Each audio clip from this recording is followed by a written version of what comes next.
your name So we can get that on tape. My name is Ellsworth Kenyon, more commonly known as Ken. Okay. And then, are you going to run and get in the water? Or what? Yeah, I'll bring you a couple. Okay. Go ahead. You can go ahead now. Okay. Now, you weren't from Washington State originally, isn't that right? I was born and raised in Wisconsin. That's right. And where were you in Wisconsin right before you joined the war? Well, I graduated from high school in 1940, and I went to Chicago to go to work. And I was working in Chicago December 7th. December 8th, I quit, went home, spent the holidays, and enlisted in the Army Air Corps on January 2nd, 1942. And that was, where was your hometown? Phillips, Wisconsin. It's a little town of 1,500 people. So do you remember December 7th? Do you remember that pretty clearly? Very well. You remember how you heard about it? Yes. I was in Chicago and I drove into a gas station to get gas, and nobody came out to pump gas. So I went inside to see what was going on, and everybody was around the radio. That's how I heard about it. Pretty hard to understand, wasn't it? I suppose you Yeah, it was. You know where Pearl Harbor was? Oh, yes. Yes, I knew where it was. So had you expected something like that to happen, or? No. Kind of change your whole life. Did they, in your hometown, were you one of the first to volunteer? Or? Two of us went same day and volunteered. He went his way and I went my way, and he went in the Navy. And I went in the Army Air Corps. And I went to Jefferson Barracks, Missouri for basic training. And I wanted to fly, but I didn't have 2 years of college. So I took an examination, an equivalent exam, and passed it, and was called into flying school and was going to be a part of what they call then the flying sergeants. Mm-hmm.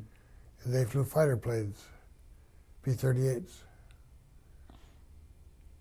So did you get pretty advanced in your fighter training, did you? Or? We got through primary in Hemet, California, where incidentally I met my wife to become later. We've been married 57 years. And then I went to basic training in Bakersfield, California. And that's where they changed it from fighter pilot to bomber pilot. And we went to Roswell, New Mexico, and trained in twin-engine training planes. So did you, did you marry before you? No, we didn't get married in 1945 after I got out of prison camp. Hmm. You must have made a pretty big impact on her, though, if she hung around that long, huh? Well, we kept in touch. A lot of email and... A lot of, no email, but a lot of email. Email, yeah. Yeah. So when you transitioned to bombers, where did you do your final training in bombers? Because wasn't the final training more... Well, in Roswell, New Mexico, we graduated, got our wings, and they couldn't have a sergeant flying as a co-pilot on a B-17 because all the navigator, the bombardier, and the other pilot were all commissioned officers. So they made a new act called the Flight Officers Act. And they, instead of graduating as a staff sergeant, I graduated as a flight officer, which was the equivalent to a warrant officer at that time. And we went to Salt Lake City and picked up our crew. And then we got training in Pocatello, Idaho, and in Salina, Kansas. Then we went overseas in February of '43.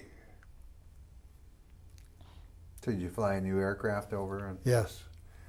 And we couldn't go because of the year time of the year, we couldn't go North Atlantic, so we went through Puerto Rico, South America, Ascension Island, Marrakech, Africa, and then into England.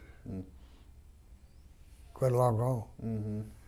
We were in Belém, Brazil, and we were there 7 days because the tanker that was supposed to supply us with fuel was torpedoed, and we had to wait for another ship. That was quite an experience. The first time you've been out of the United States, I bet. Yes, was that? So what was Brazil like? It was a lot of heat and a lot of humidity. It wasn't very pleasant, really. Mm. We were all anxious, ready to go, and they had to wait and wait and wait. So when you were flying over there, your position was co-pilot. Yes. So what did you think about B-17s when you first got on board one for a flight?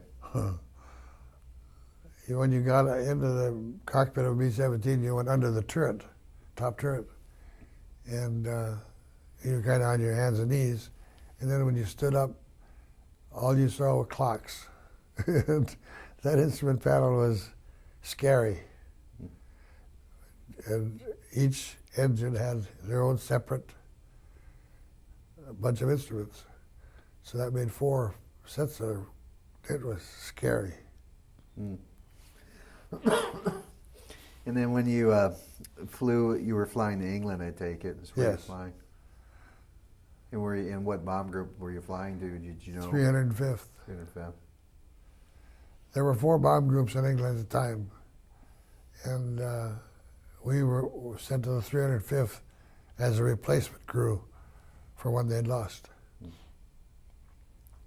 So that must have been one of the very first, you must have been part of the very first American bombing missions there. Yes, they did some bombing in 42, the latter part of 42. But the real bombing started in April, May of 43. And we had fighter cover to the coast of France. And they didn't have any more fuel capacity, so then they'd turn around and go home, and we'd go on in without any escort. Do you remember that first day when you got up and you were going on your first combat mission? Do you remember what that felt like? And well, I learned one thing right off the bat that day was when you had a combat mission, you got fresh eggs and bacon and ham for breakfast that morning. Otherwise, it was green powdered eggs. But every mission, we had fresh eggs. And then my first mission was to Kiel, Germany. And as a co-pilot, you didn't have anything to do. The pilot was doing the flying, and we were calling out fighter attacks. And it was scary because you couldn't do anything. except just maintain formation. That's right.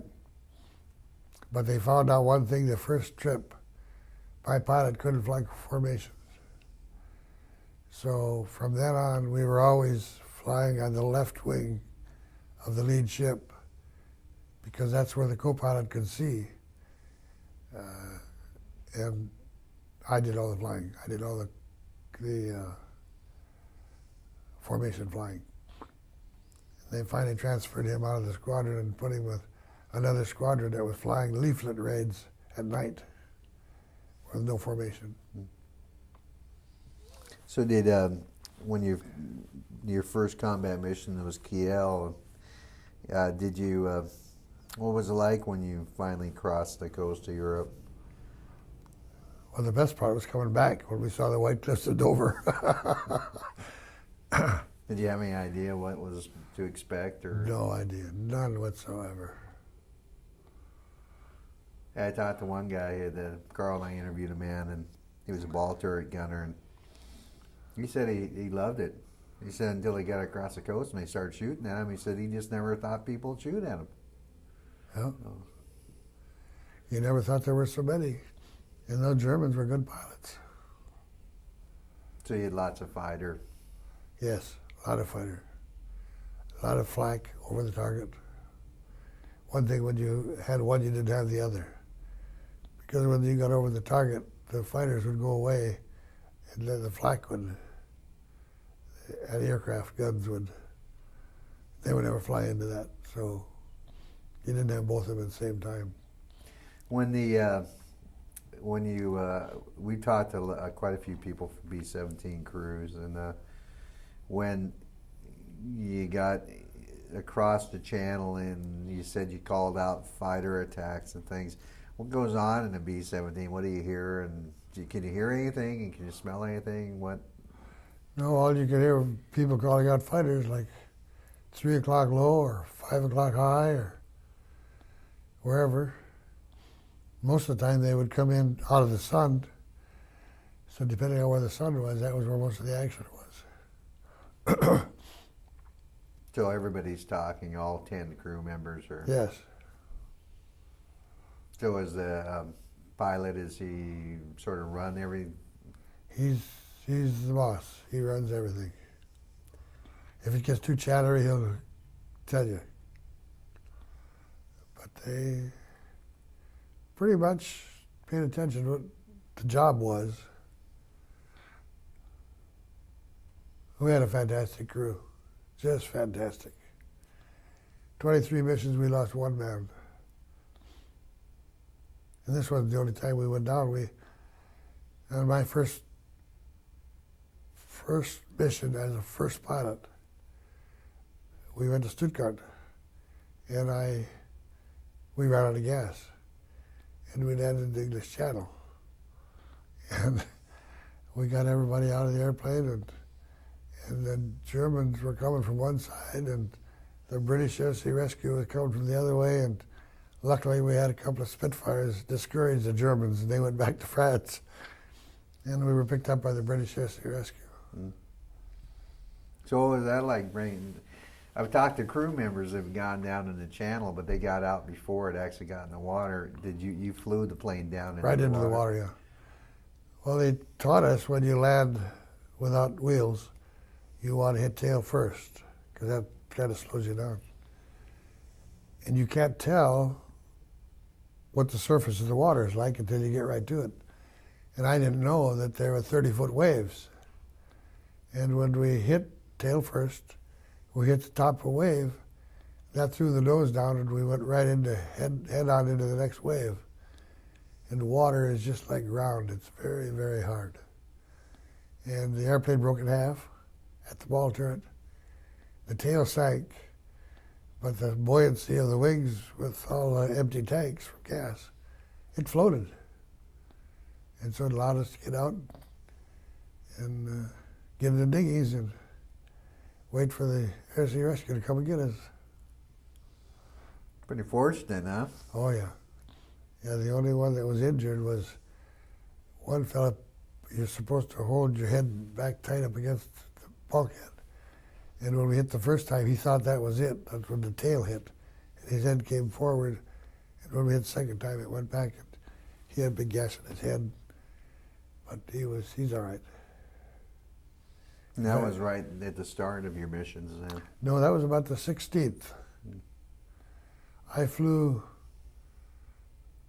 I think we had 5 or 6 missions with our first pilot, the original one, and then I probably had 8 or 9 with the operations officer who was checking me out. My first mission was my 16th when we went down the channel. Did, what was the worst mission you'd been on? What was the hardest? The last one. Last one. We didn't even get hardly within the coast of Germany. We were going to Schweinfurt to ball bearing plant. And on the 14th of October, and we got right over the city of Aachen, and we were hit by fighters. And my group, the 305th, had put up 18 ships that morning. 2 of them boarded. There were 16 left. And we were the low group, and I was leading the low squadron. And within 2 passes, the only one of my squadron was left was me. And they got me the next one. But we lost 14 airplanes that day out of 16. 2 got back. There's a memorial at the Air Force Academy to the 305th. They call that Black Thursday because of the losses we had. They were fighters, lots of them. Didn't have a chance. We were firing 50 caliber and they were firing 20 millimeter. There's a lot of difference in the two. And the day we got shot down, we lost our radio operator. He was just at the door ready to go out, and he happened to think that he hadn't pushed the button to blow up the radio equipment. So he went back to push the button, and he did. And right after that, 20 millimeter come down the catwalk and got him. So, but he was the only one in the 2 times we went down that we lost. We had 1,700 gallons of gas, 12 500-pound bombs that were going to go up by. I don't know why he did that, because the radio wasn't going to be any good anyway. But he chose to do that. That's the way it goes. That was Schweinfurt. Yeah, I heard that the Germans. The second Schweinfurt. I was on the first Schweinfurt right also. I got back from that one. But the second one was a bad one that we got. Yeah, I heard the Germans, that it was some of the heaviest fighter coverage the Germans had got in the air. There's an excellent book written by Herbert Cole, who was a pilot in the 305th, came in later, and he did a lot of research. And he wrote a tremendous book called Wrong Place, Wrong Time, where he chronicles the whole thing. It's kind of interesting to read a book and find your name in it. So you were the pilot then at that point. Now, when you, being the pilot and you're going in a raid like that, and could you tell me about, now Aachen, how far away were you from Schweinfurt when you were in Aachen? About 3.5 hours. We just got started. Oh, really? So you hadn't even gotten close to a bomb Oh, run? no. So what was a bomb run like when you did successfully go on a bomb run? Well, it all depends on where it was. If you went to St. Nazaire, France, they had a bunch of gunners down there that were like deer hunters. They could handle those anti-aircraft. It was tremendous. And it was very accurate. Always had your altitude. Bremen wasn't too bad. Brussels, Belgium was a milk run. But you had an initial point, the IP. You flew to the IP, and that was where your bomb run started. And as soon as you were straight and level after the IP, you turned the airplane over to the bombardier. And he flew the airplane by the Norton bomb site. And you just sat there and watched the flak coming up around you and hoping you didn't get hit. Because there was no evasive action. It was straight and level right to where the bomb release was. As soon as bombs were away, he gave it back to me. You kept the formation when you exited too. Oh, yeah. Yep. Formation was the only real defense you had. That was in a box of 4 planes? No, there were 2 elements of 3 planes each, stacked your leader, your high, and low. And the stack would be into the sun, so that all of your gun power was where they were coming at you from. And then you had a second element, which was down below, with one on the right, on the left, and one on the right. And you were pretty tight formation. 5, 6, 8, 10 feet. You were a pretty good pilot, huh? Everybody in the true formation were good pilots. Had to be. That was the only defense you had, was to get your guns to where they could do the most good.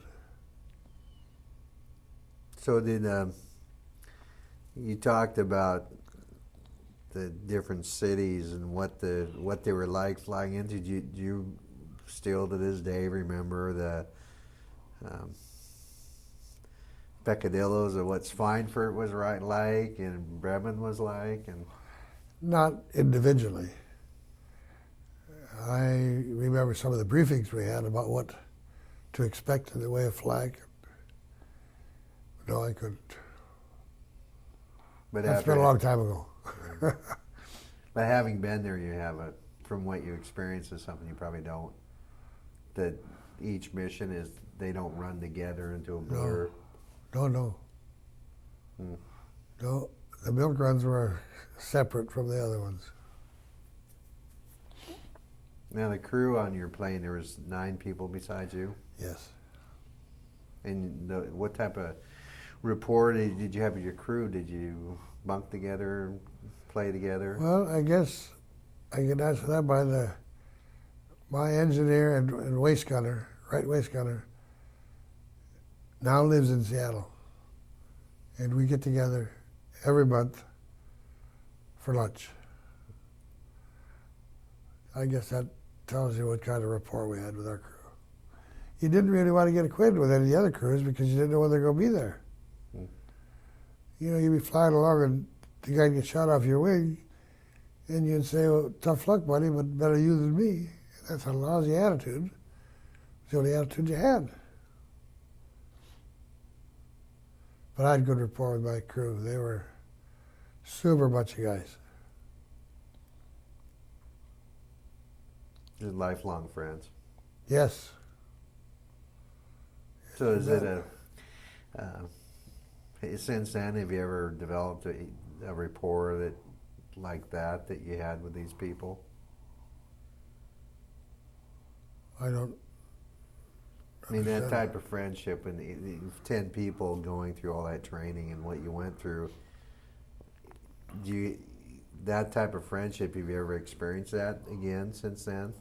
Or is that a real special type? I think it's real special. Of the 6 enlisted men, there were only 3 that were with me all the way. The other 3, well, he flew, when we were setting down, they needed a weight gunner, they'd take from another crew and put him on another ship, and he might get shot down. So there were only 3, the ball turret operator, the radio operator, and Dick Lewis, who was my engineer and waist gunner. Those were the only 3 that were with us all the time. And the officers, I didn't have any officers the day that I was shot down that went overseas with me. Did you said did you sort of stay away from becoming friendly with other crews? Did you purposely do that, or? I don't think it was purpose. I think it was just one of those things that you did. So was that awful hard to see when you're flying in formation, and depending on where you were, you could see a lot of the formation? Is that hard to see when something like that happens, or is, like you said, tough, better you to me? And I think we got hardened to it. It wasn't pleasant going back to the barracks that night and finding some people in there going through all this Foot Locker stuff, getting your stuff ready to send home. That always hit you. But other than that, it was just tough luck, buddy. I don't think any of us really thought we were going to get shot down. Although when I got shot down, I had more missions than anybody in the group. I was on my 23rd, and I had 2 to go, and I could come home. You had to have 25. So I don't believe there was anybody in the group that had more missions than I did. Lucky. Until I got unlucky. Did and this was a Schweinfurt mission, right, that you went down? Schweinfurt. Yeah. And did, I think I have a question here.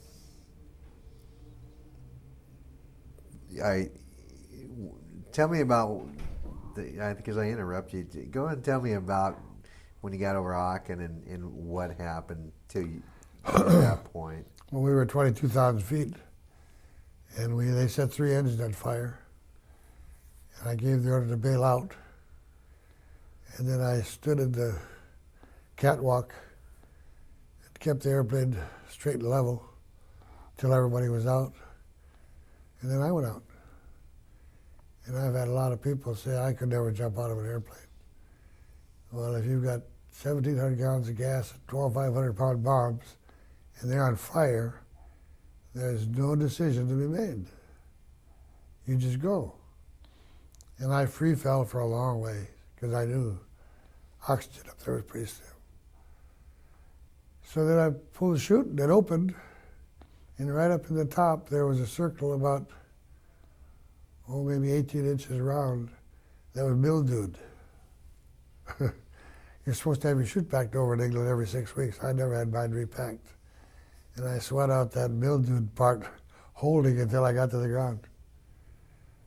But because I was leading the squadron, I had all of the battle orders, and I tore up all of those and threw them away on the way down, so they were on me when I got caught. And I landed in the middle of the town of Düren, Germany, which is a suburb of Aachen. Very small town. Right in the middle of it. And within 2 hours, I was on the back of a truck with the rest of my crew, except for Russ Holgren.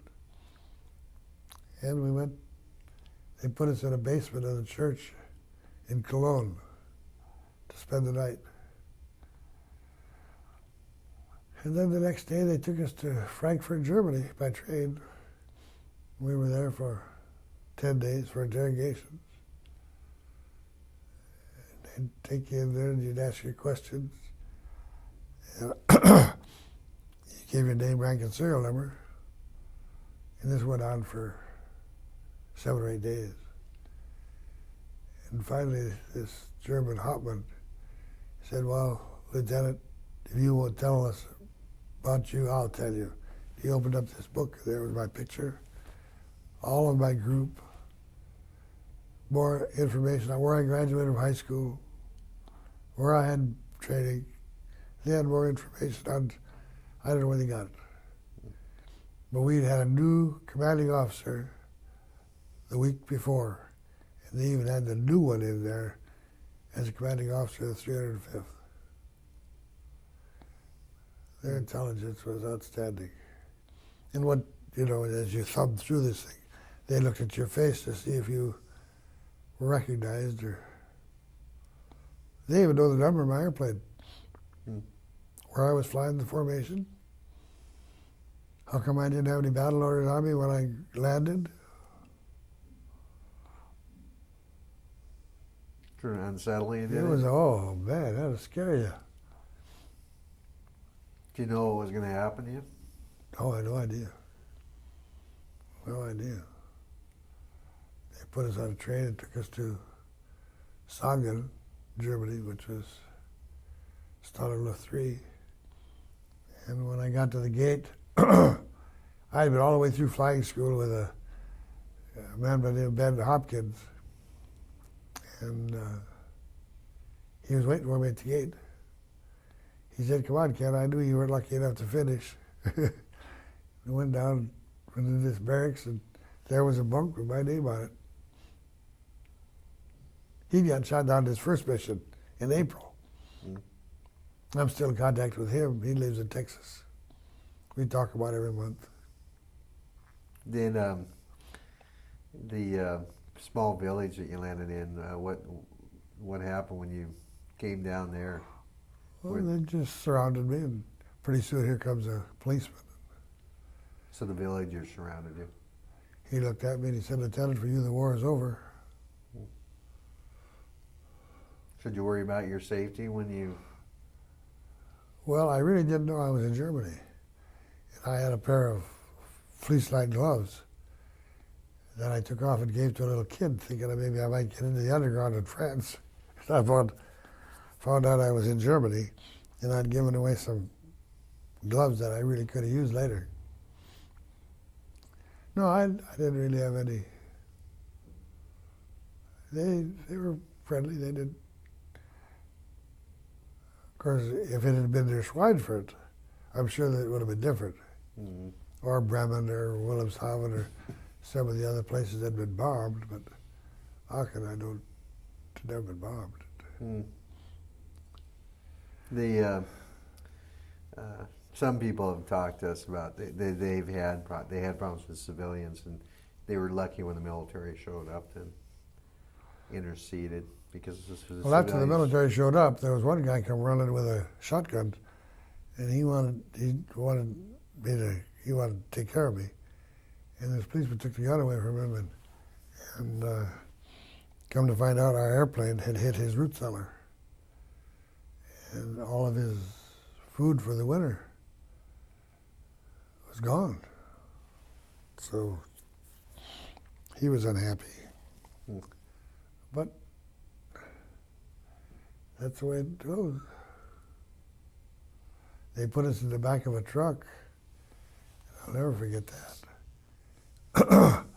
It had a burner, like a hot water tank, or maybe 18 inches around, with a door on the top. And every once in a while they'd stop and throw some chunks of wood in there. And this burning wood generated the gas that ran the engine in this truck. Hmm. I'd never seen that before. Never have seen it since. Hmm. And that was when they took you to was it a gulag? Is that what the interrogation center is called? Yeah, I think it was. In the time you spent there, was it a fearful time, or? I just didn't really know, because it was all solitary. They didn't give you any books or anything. You just on a concrete bed. You just. I think a lot of it. You're 21 years old, and nothing could happen to me. What the heck? Hmm. I'd react a little different today, I'm sure. So when you were put in that truck for Stalag 3, was your crew with you at that time? No. They separated the enlisted men and the officers that night. And I didn't see any of my enlisted men until after the war. Did you had been riding your sweetheart back and forth, you eventually were going to marry. Were you serious enough with her that she worried about where you were? Oh, sure. Strange thing happened.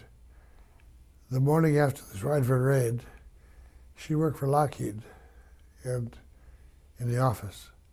And one of her things, she picked up the paper for her boss every morning, and the headlines were 60 B-17s lost.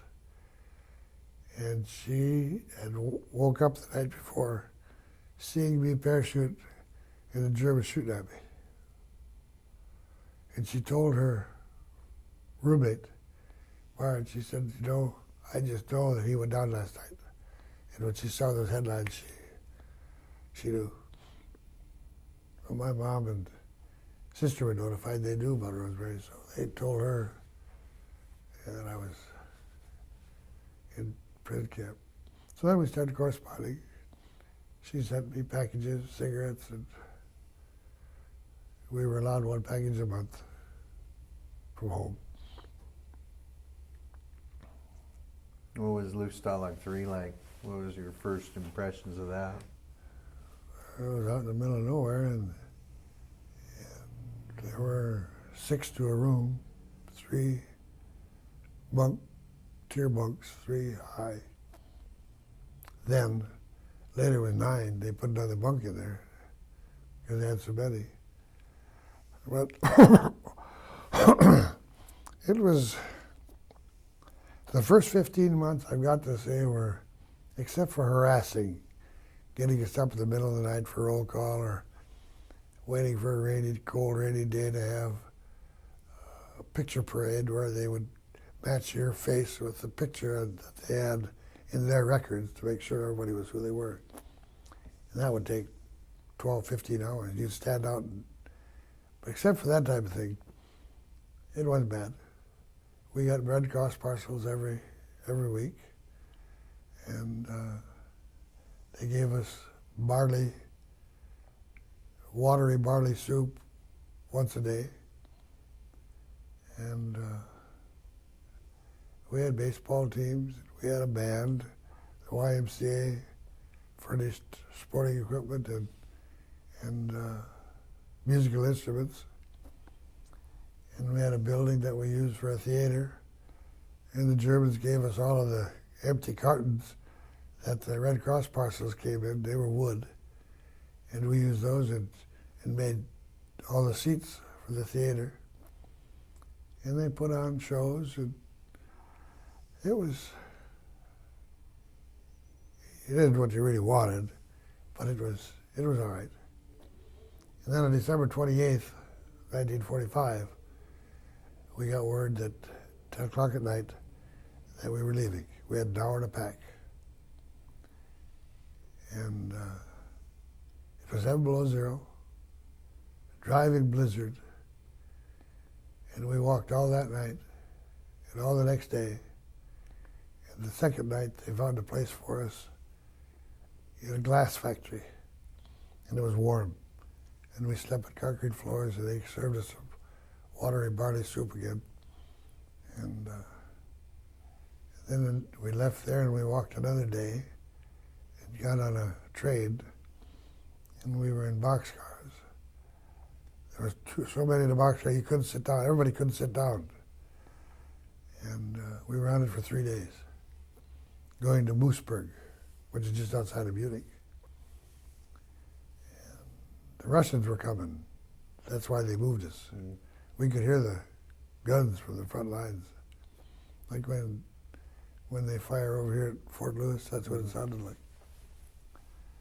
So they didn't want the Russians to come in and liberate us, so they decided to move us. And it was really strange because you'd see most of the guards at this time, all the young men were gone, so they were older men. Excuse me. And you'd see a prisoner of war with his arm around this German guard, carrying the guard in his hand, gun in one hand, and carrying the German guard in the other. It was a survival then for everybody. So did people die in that march? Oh, yeah. And the word went around that if you dropped out, they were going to shoot you. And so nobody dropped out. Boy, the whole first night, nobody dropped out. Everybody was tired. The next morning, one guy said to hell with it, I'm going to quit. And we didn't know, but to bring it up the rear of this, they had 2 teams of horses with 2 big wagons, and they put him in the wagon and brought him over. So,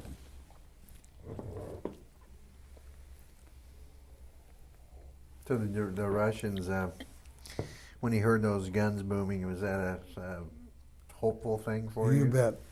Come on, Rusky, let's go. We wanted to get out of there. Stalag 3, wasn't that where the Great Escape occurred? Yes. I was too late for that. It happened, there were 5 compounds. The North Compound were all British, and they had the Americans in with the British until I think in June or July of that year. And then they finished this other compound, and they took the Americans out. But a lot of the Americans that I knew in prison camp had dug on that tunnel. And, but it was out of the North Compound. But they shot 50 of them, murdered them. Did you know, had they rounded everybody up before you got there? I mean, had they escaped and been caught? And Oh, they don't go back. The 50? 50 of them didn't go back. They said they were attempting to escape. Well, nobody's been a prisoner of war for 3 years, and most of those guys were already been in there 3 years, is going to run when somebody's got a gun. That's stupid. They murdered them. So the people that you knew, people that actually Oh, yeah. were involved in it. then. Absolutely.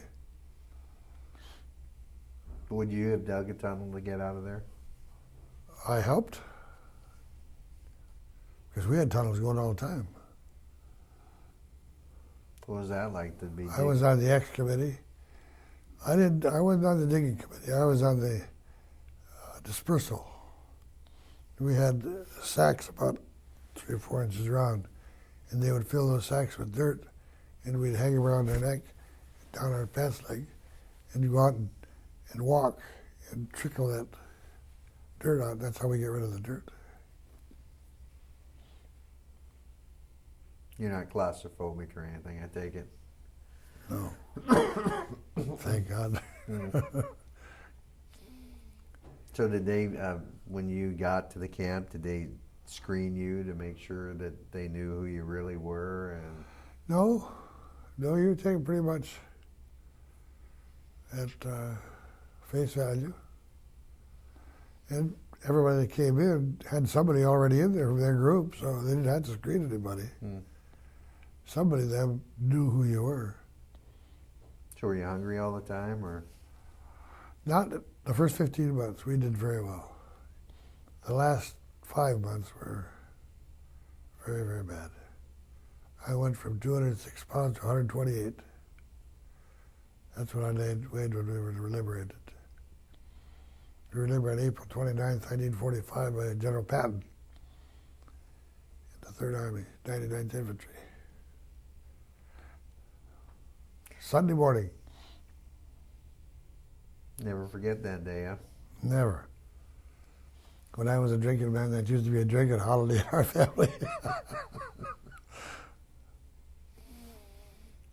So in those last 5 months, what did you think about during the day? Were you homesick or hungry or? Well, there wasn't anything to do. You didn't have anything to eat. And I think you just thought about food most of the time. Pretty hard to remember, what you thought about. I think you thought about getting out of there more than anything. But I had an interesting experience later in life. We were in Munich, Germany, and we rented a car and a driver, and we drove up to Moosburg to see where I was when I was liberated. And we found the driver found out where it was, and we drove down this street, and there was a VW parked there with a man standing alongside it, and he was kissing this gal goodbye. She was going to go to work, we found out. And he came back with our driver, and he introduced us to him, and he said, there's a museum here for where the prison camp was. So they took us to the museum, but it was a Saturday and it was closed. So this fellow that we'd picked up, he knew who the curator was.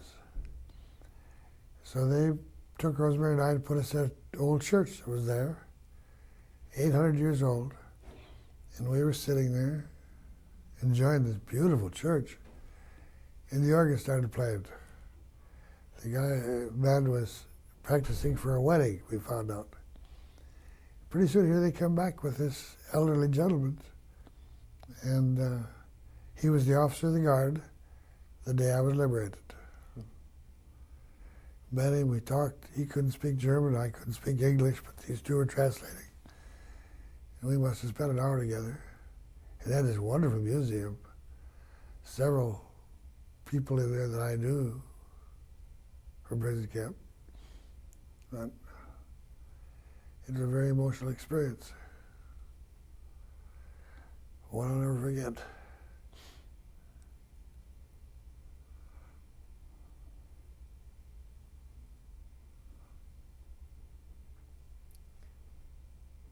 What did you think about the having met the officer of the guards?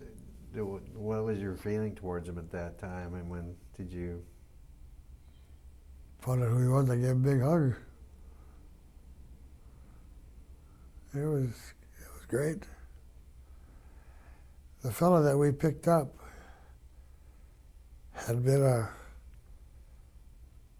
his mother and father were refugees.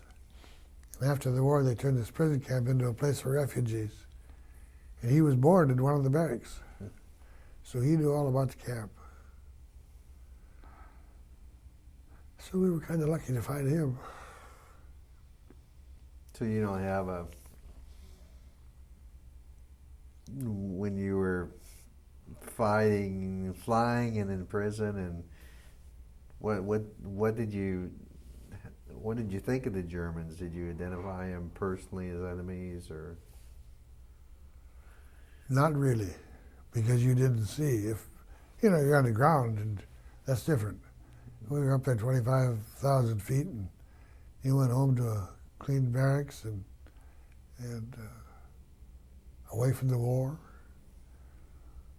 It was a lot different doing what I was doing than doing what others were doing on the ground. And I was glad I was where I was. I had no animosity toward Germany. We built a home in Sunnymead, California, and a sergeant from Arch Air Force Base, which was located right there, and his wife moved in next door. Her name was Ella, and I got talking to her one day, and she was a German bride.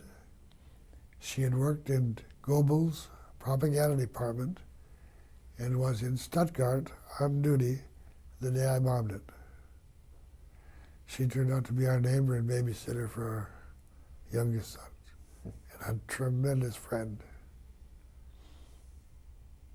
So I have no animosity toward anybody.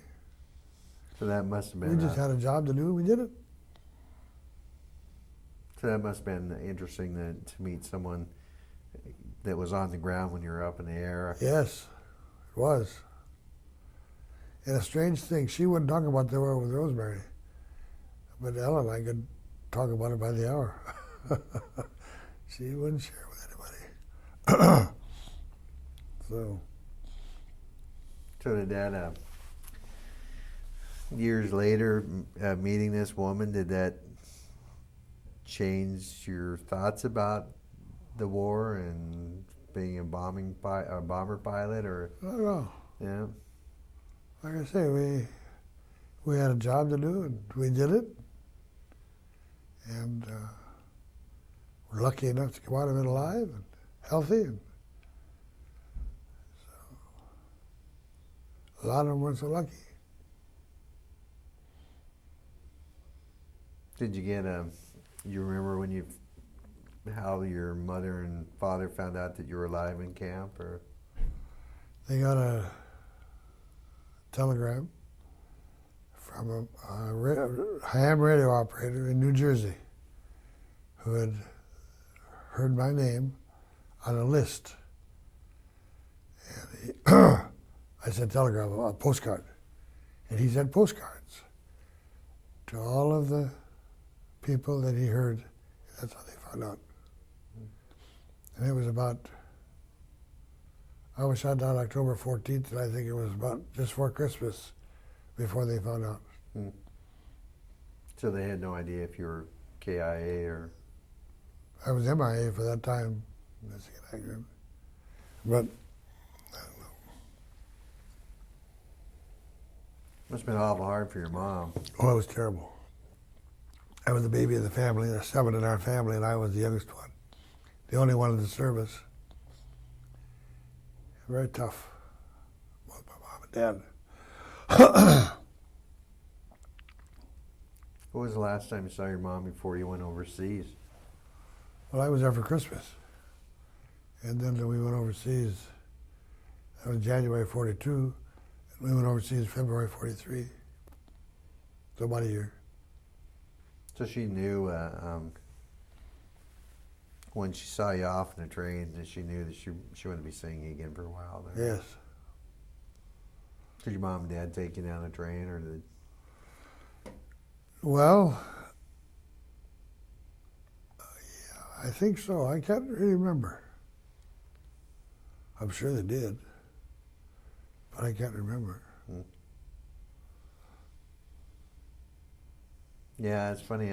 Some people do, some people don't, and some people their mothers wouldn't go to see them off Yeah. because it was too hard. Well, a strange thing happened when I got out of prison camp. I blocked that whole thing out of my mind. I've heard of people doing that before, and I didn't think it was possible, but it is possible. I didn't talk about it for 20, 25 years. And what I remember now are things that come back when I talk to Lewis or read several books. So his words come back every day. In fact, I woke up this morning at 5 o'clock and I couldn't go back to sleep. And I was thinking about this interview, thinking about things I remembered. And some things came back this morning. So it's still coming back. What did you think about this morning? About the walk. The glass factory where we got warm and how cold it was. And we stopped 10 minutes every hour to rest.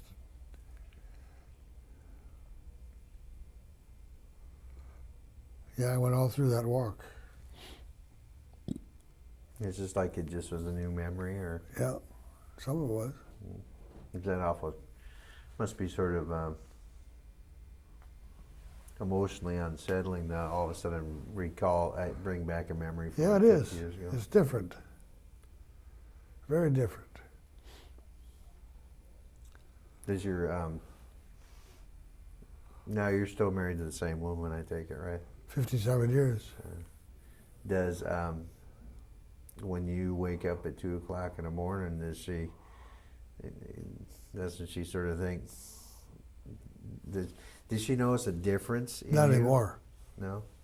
But for the first couple of years, I had nightmares, and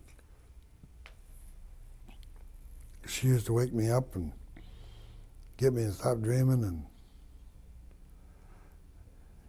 first couple of years were pretty rough on her. But that's all gone.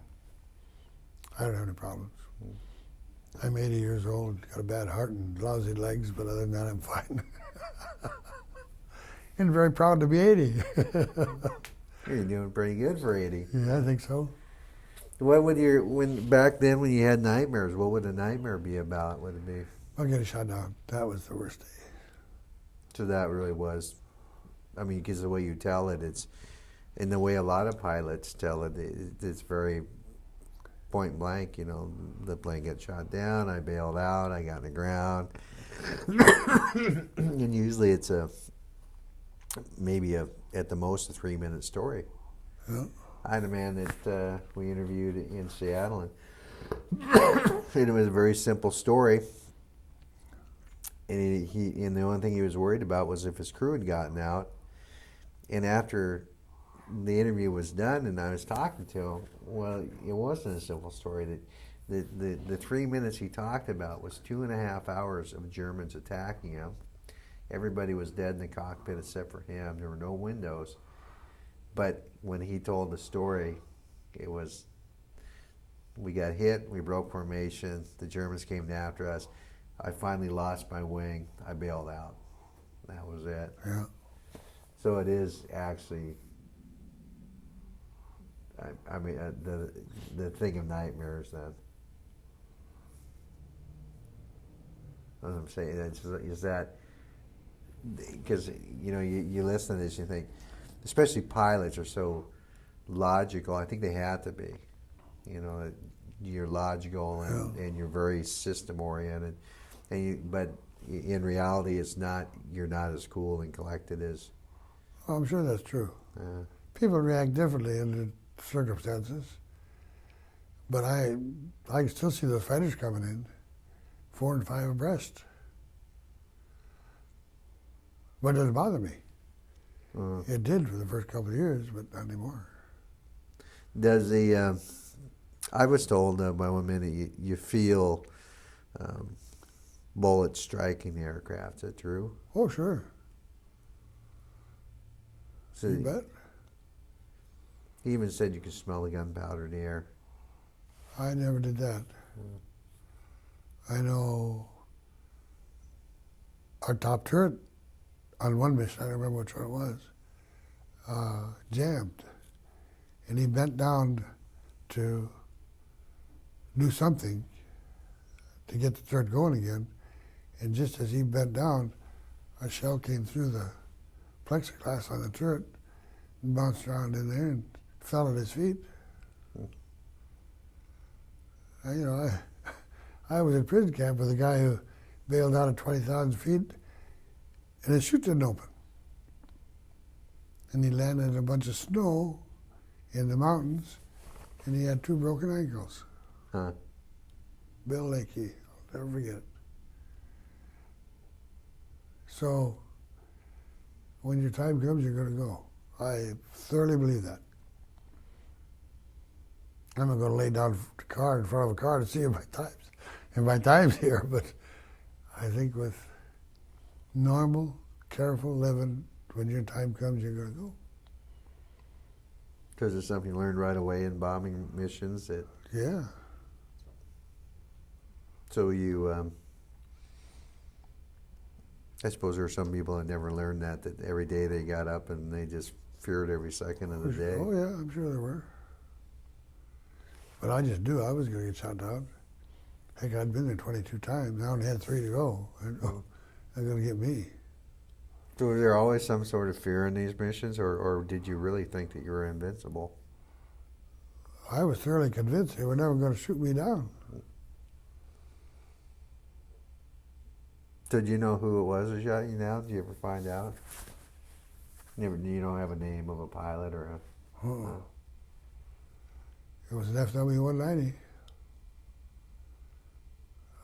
I don't believe one airplane did it because there were 4 or 5 coming in, one right after the other. There must have been 150 airplanes in the air that day, fighters. Just, man, they were like bees. Did you turn away from did you really get hit badly to start with, or did you get hit bad enough that you had to break formation? Or No, as I say, when leading the squadron, I lost my 5 wingmen about 3rd pass. And then I was trying to get back up into formation on the rest of the group when I got hit, and that's when we bailed out. just that fast, huh? That wasn't long. The guy on my right wing, he peeled off and headed for Switzerland because we weren't too far away. And he ended up in Switzerland for the rest of the war. I learned that after this book, Wrong Place, Wrong Time. So do you think it was the wrong place, wrong time? Do you think it's a good title? And Oh yeah, we were in the wrong place at the wrong time, that's for sure. But it wasn't the fault of a planner, it was just chance that the Germans... No, that's a long story. The group leader that day screwed up. We took off in the fog, and we had to climb 8,000 feet before we got out of the fog. And there were airplanes all over, and you couldn't find your group, and you couldn't find this. And we were late at every point. We were supposed to be on time. He should have aborted, taking the whole group back, but he tried to catch up. Then he mistook one group for another. And this all comes out in this book. And this all built up to be a major... Yeah, he came in a prison camp later. Nobody on the Schweinfurt raid that I know of even talked to him.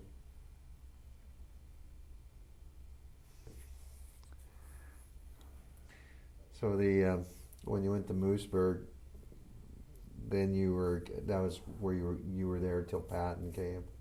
Yes. We were there from, I think probably about the 5th or 6th of February until the 29th of April. So there were 100,000 prisoners there of all nationalities. Hitler gave the word to kill all American prisoners of war, gave it to Himmler. and Himmler did pass it on. But we didn't know what was going on because about 2 weeks before the end of the war ended, we had 4 or 5 Red Cross officials from Switzerland come in to live with us. Couldn't figure out what they were doing. Supposedly they were there to protect us. But they couldn't do anything. So did, when the Third Army got there, what was that like? Well, we woke up to the sound of airplanes, low airplanes. And we went out in the yard and there were 4 or 5 P-51s flying all around camp, dipping their wings back and forth. And we knew that it was pretty well over. And pretty soon a tank rolled up and knocked down the gate. Found out all the Germans had left during the night. So then they replaced the German guards with American guards because they didn't want us out roaming around because there were still pockets of Germans out there. So, except for food, they brought in food right away. There was no change. We couldn't get out of camp. And about 5 days later, they flew us out of there to Camp Lucky Strike in La Havre, France. And we came home on a converted German luxury liner that they had commandeered in South America. One beautiful ship.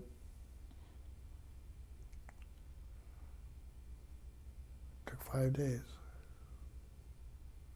But we had good food. But that was the only thing we were thinking about then.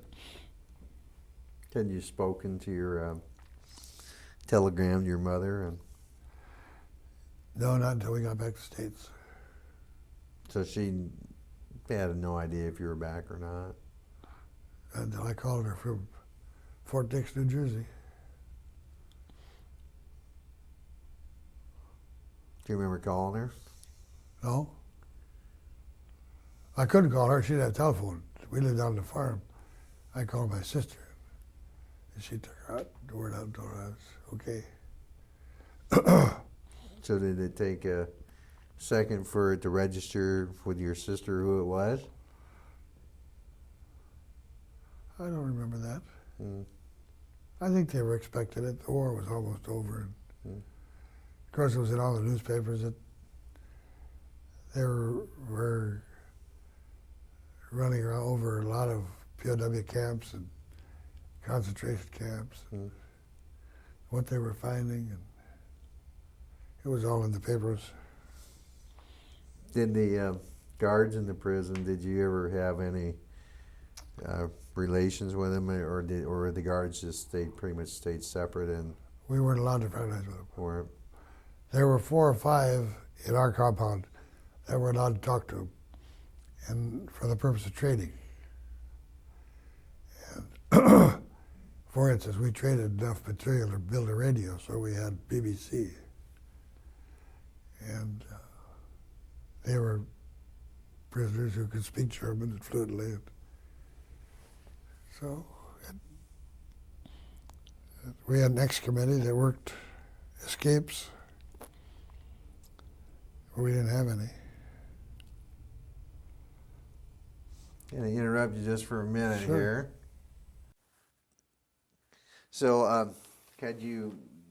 another question with you too is, you had been getting letters from your girlfriend and your mom. Oh, Taylor, sure. and they had got some from you. They had V-mail, and it was just for prisoners of war. And you folded them and flipped under the deal. They weren't sealed. And a strange thing happened years after we were married. The mailman in Hemet was a very dear friend of Rosemary's. And he admitted that he'd opened all of the letters that I'd written because he was so interested in what was going on in prison camp, and he'd read them. Oh, it was funny. We talked to her daughter, his daughter, the other night, and asked her if she ever do that. She said no, she hadn't done that. So when you came back, had you decided at that point this was someone you're going to marry, or did? Well, she was in the Navy. She joined the Navy, and she was a wave, and she got leave and came to Phillips and spent 4 or 5 days with me and my family. And time was so short, and I sent a telegram to him and said, due to 2.5 years absence, find 10 days leave insufficient, request 10-day extension. I signed it, E.H. Kenyon, First Lieutenant, United States Air Force, Commander Underwood, United States Navy. And right back in the mail, 10 days leave extension granted. So she got to spend some more time. So she went back to California, and I went to Coral Gables, Florida. And they found a tumor on my right lung that I had contracted somewhere, and with the exposure, they thought, on this walk. So they sent me to Spokane, Washington to get it removed to Baxter General Hospital. So I had it removed, and then I was sent to Santa Ana for discharge. And while we were there, she was, as I say, she was in the Navy. And I went out and picked her up at noon one day, take her to lunch. And we never went back that afternoon. That evening we went for dinner, and about halfway through dinner the food was lousy, and I said to her, let's go to Las Vegas and get married. And she said, okay. So we went, we were both AWOL. When I checked in Santa Ana, the major put his arm around my shoulder and said, oh, Lieutenant Kenyon, you were supposed to be there yesterday. And I said, yes, sir, I was getting married. And he said, we won't worry about yesterday, you're hooked for the rest of your life. She went back to the Navy. They locked her up in a infirmary with an armed guard for 3 days. So I didn't get to see her for 3 days. But that was on the 6th or 7th of November. She was discharged on the 19th. So. Did the, I was going to say here, slipped my mind. So you were back in the country when the war in the Pacific ended then? Oh, yes. What did you think about that when you heard about the bomb? That was great. I couldn't see losing another 1 million men over there going in Japan. That was...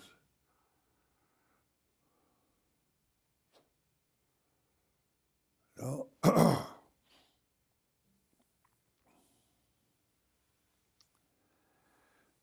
I was ready for it to be over. I was discharged April 1st of 46. So.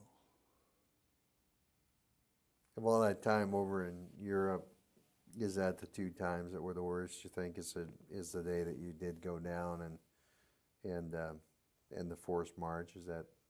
Was it the worst days you had? Was there anything that happened during that time that was a good day? I think when we got warm in that glass factory was a good day, because we stayed there a whole day. But we still didn't have anything to eat. Did the going back to Germany and have met people who were German, especially was it Ellie? Is her name? Ella. Ella. Was that must have been pretty interesting to hear her point of view, I suppose. Oh yeah, it was. She was in the Army. She was just doing her job, just like I was. And what did she do? She was in the propaganda department. So she actually was military. Oh yeah, she was military. No, I had no animosity toward the Germans. Never have had. I couldn't say much for their leaders. Did you like England when you were there? I enjoyed England very much. Yeah, we had some good times in England. See, we were there from March until October.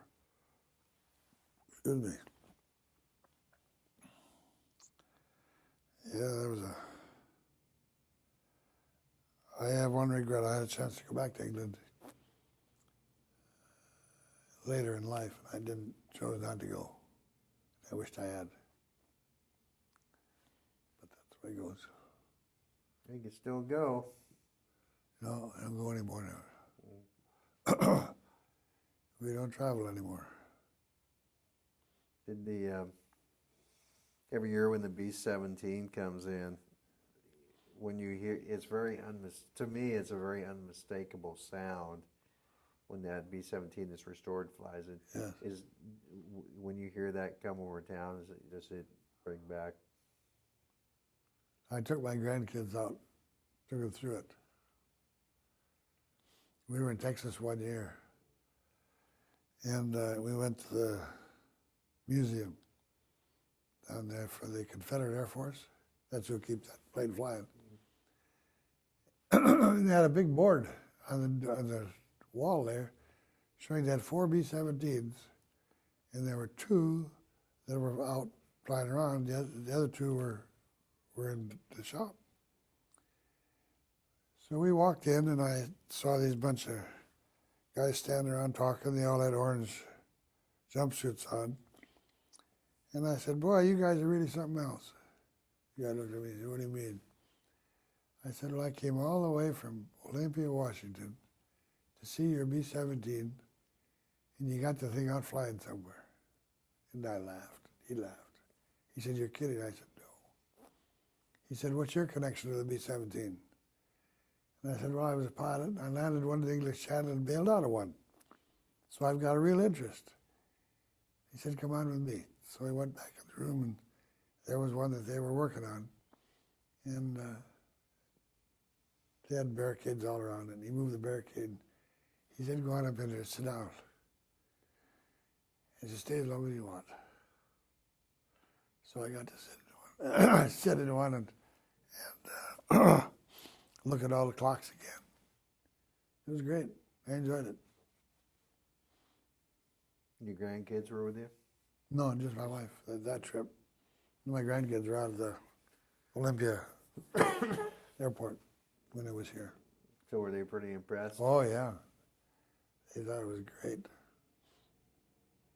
But you know, I look at the size of these airplanes today. That's about like a fighter plane. And it was a big one then. So had you spoken to your grandkids about? Oh, yeah. I've got them each a copy of that book, and yeah, they know. Well, that's good, because a lot of people haven't. We do run into lots of people, actually, that they want copies of the tape because they have never told their kids, or the kids never asked, or they thought they weren't interested. Well, I've written the story of my life up till the time Rosemary and I got married. And it's all ready for them. Do you know Wally Hoffman? He's from town. He was on the Schweinfurt raid. Was he? Uh-huh. Yeah, very nice guy. He was instrumental in getting the state to fund this project. He was a B-17 pilot. Oh. We'll have to fix you up with him. Yeah, I talked to him. Yeah, nice guy.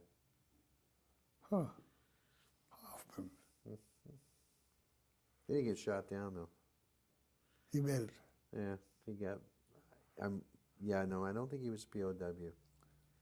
So, and then, so I got your name from Lauren Swiss. Yeah. A very nice guy. Yeah, Lauren is tremendous. And then later today we interview Rachel Beck, who has a child, she was a colonial, an English child in China, and she was interred by the Japanese. She's the secretary of our ex-POW group. Oh, really? Rachel is really a super gal. Yeah, it's funny. I was talking to her, and We had interviewed a woman in Richland, and she was in Lungwa camp, and Rachel knew her. Yeah. And it's funny in all these interviews, is there's a small world sometimes. Yeah, it is. Yeah.